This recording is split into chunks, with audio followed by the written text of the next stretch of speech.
শ্রদ্ধা করে স্মরণ করছি মহান স্বাধীনতার ঘোষক শহীদ প্রেসিডেন্ট জিয়াউর রহমানকে। একই সাথে স্মরণ করছি মহান এই স্বাধীনতা যুদ্ধে এদেশের সূর্য সন্তান মাওলানা মতিউর রহমান নিজামী, গোলাম আজম সহ বাংলাদেশ জামাত ইসলামের দেশপ্রেমিক সেই সকল মানুষদের, যাদেরকে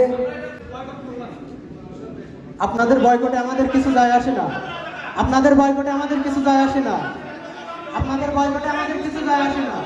স্যার প্রোগ্রামে বিশৃঙ্খল, এটা কি ধরনের আচরণ? এটা কি ধরনের আচরণ স্যার? এটা কি ধরনের আচরণ? তারা কথা বলেছে, আমরা কোনো কথা বলেছি? আপনাদের বক্তব্যের সঙ্গে আমরা কোনো কথা বলেছি? যে ইতিহাসে, এটা তো আওয়ামী লীগের ইতিহাস, এটা আওয়ামী লীগের ইতিহাস, এটা তো আওয়ামী লীগের ইতিহাস।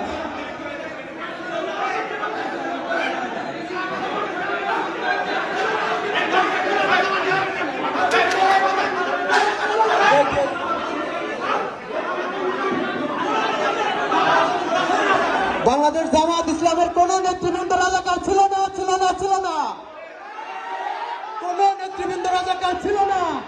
যে ইতিহাসে প্রেসিডেন্ট জিয়াউর রহমানকে মুক্তিযোদ্ধা বলে স্বীকৃতি দেওয়া হয় না, সেই ইতিহাসকে আমরা ঘৃণা করি, ঘৃণা করি, ঘৃণা করি। যে ইতিহাসে প্রেসিডেন্ট জিয়াউর রহমানকে মুক্তিযোদ্ধা বলে স্বীকৃতি দেওয়া হয় না, সেই ইতিহাসকে বিদায় ইতিহাস।